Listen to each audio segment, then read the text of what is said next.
This is Ian with Build Brothers on the roof at 4473 Home Avenue, and this roof is pretty consistent with the previous two roofs that we've done. I don't know the numbers off my head, but the back row of buildings, we've done both of these back here, and then the one in front of me facing the parking lot was done by someone else, but similar condition with similar issues.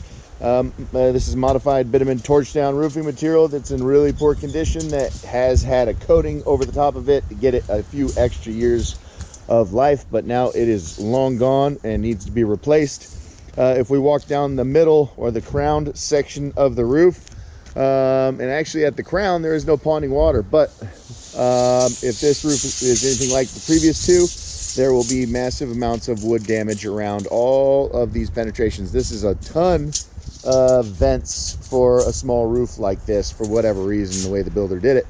But regardless, if you walk around some of these vents, it feels like you're going to fall through.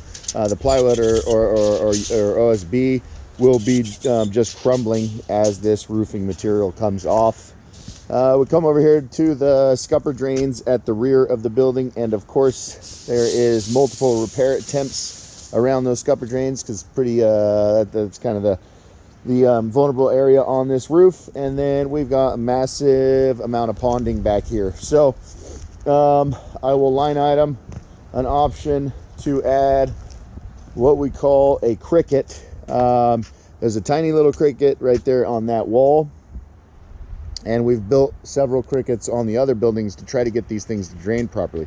So basically, we build a little ridge or a high point that comes maybe halfway up that parapet wall out to maybe here, and then diagonals back, and all that does is divert this water to those drains, try to get it to drain properly.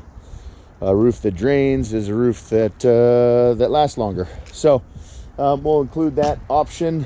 And as far as access to this building is easier than the previous two. It's a little bit closer to the parking lot, but we will still back up our dump truck right there, and then our trash, obviously with caution tape and cones, our trash will go onto the ground there, then into the dump truck.